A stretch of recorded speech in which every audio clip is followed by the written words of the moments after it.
The term cognitive dissonance is fairly well known among those who regularly engage in open debates and intellectual discourse.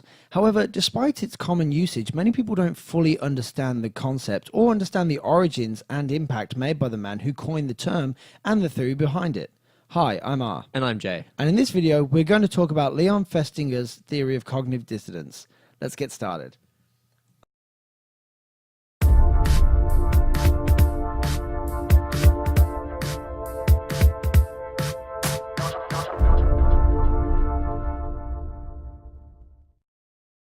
In 1959, Leon Festinger published his work on a theory of cognitive dissonance.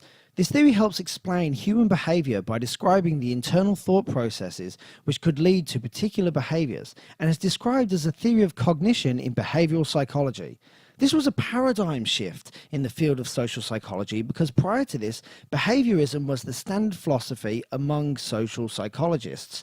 Behaviorism is an approach to understanding the behavior of animals and humans by examining an organism's response to stimuli found in the environment, explaining behaviors as learned responses to stimuli resulting from reward and punishment outcomes. This differs to the approach of cognitive psychologists who attempt to explain behavioral outcomes as processes determined by internal structures of the brain attempting to navigate through the environment. When first published, Festinger's theory met significant criticism from behaviorists who believed external behaviors were the only reliable measure in the field of psychology. Many psychologists of the time viewed cognition as a temperamental and unscientific concept. Because neuroscience was in relative infancy at the time Festinger released his theory, these criticisms were perfectly reasonable, though possibly invalid, as the predictive power of Festinger's theory proved to be quite substantial. And as neuroscience has progressed and our understanding of the human brain has improved, the concept of cognition as a predictor for human behavior has gained significantly more weight. So, what is cognitive dissonance theory? Simply put, cognitive dissonance theory states that if a person holds two incompatible beliefs or behaves in a way which is incompatible with a currently held belief, they will experience emotional discomfort referred to as dissonance. This discomfort pressures the person to resolve that internal inconsistency as soon as possible, which can be achieved in a few different ways. Festinger provides several ways in which a person could be expected to behave from this hypothesis. To resolve feelings of dissonance, a person may change their cognition, which is to say, they may change the way they think about something or change their belief altogether. They may change their actions or behaviors to coincide with their beliefs, or the person may require selective information which justifies the previous behavior. Let's have a look at an example to better understand the theory.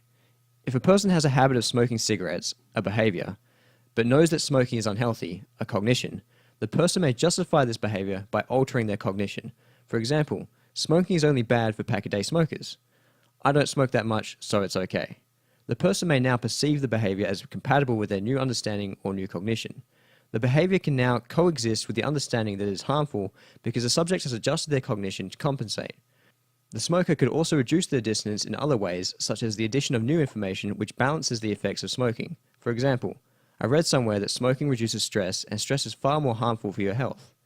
Or another way to achieve compatibility might be actually just stop smoking. But given the wide range of potential paths a person could take to resolve feelings of dissonance, it may seem like this theory has a very limited predictive power. But there is more to this theory than we can apply, which narrows down the potential behaviors we might expect a person to make. Firstly, people are likely to choose a path which is the simplest and removes feelings of dissonance the fastest. Secondly, they will likely avoid any decisions which may add or threaten to add feelings of dissonance.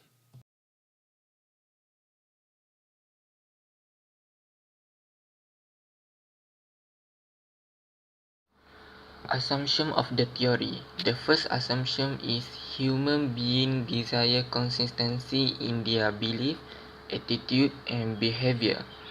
This assumption emphasizes human nature model that emphasizes stability and consistency. This theory states that people will not enjoy the inconsistency in their belief and thought. Instead, they are looking for consistency.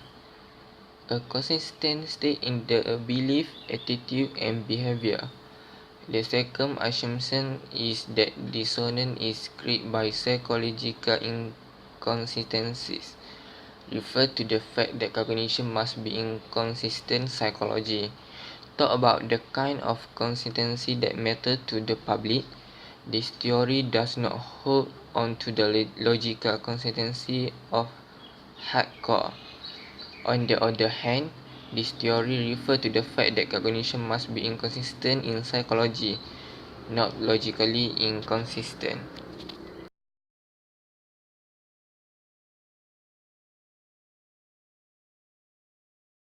Hello, my name is Wan Muhammad Faizal, Wan Muhammad Sanusi. Today, I would like to present about cognitive dissonance relevance of the theory and its reality on communication situation. First, cognitive dissonance theory may be relevant to understanding. Dissonance theory applies to all situations involving attitude formation and change. This theory is able to manipulate people into certain behavior. By doing so, these people will alter their attitude themselves. It is especially relevant to decision making and problem solving.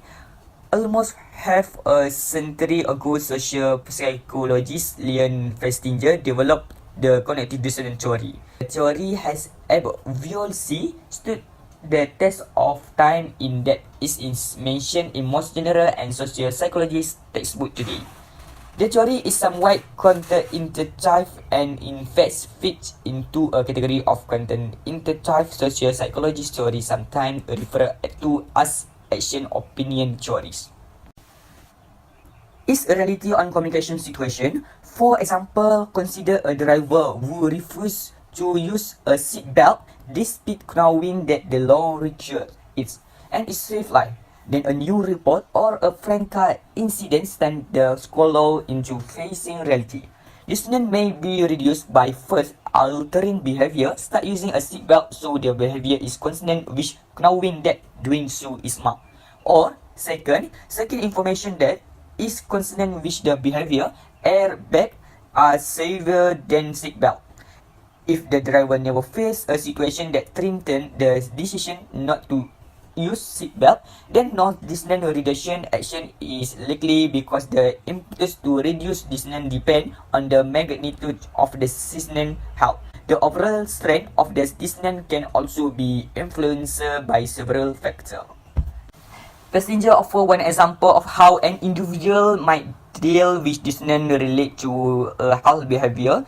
Individual who smoke might continue to do so even though they know is bad for their health.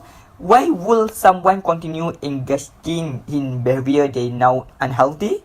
According to Festinger, a person might decide that they value smoking more than his or her health. They mean the behavior is in terms of risk versus reward. Another way to deal with this dissonance is to minimize the potential drawbacks. The smoker might convince himself that the negative health effects have been overstated.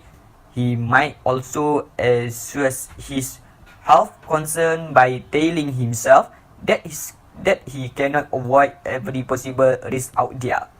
Finally, Festinger suggests that the smoker might try to convince himself that if he does stop smoking, then he will gain weight, which also present health risks. By using such explanation, the smoker is able to reduce the dissonance and continue the behavior.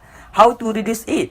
According to Festinger's theory of cognitive dissonance, people try to seek consistency in their truth, belief, and opinion. So when there are conflict between connection, people will take steps to reduce the dissonance and feeling of discomfort.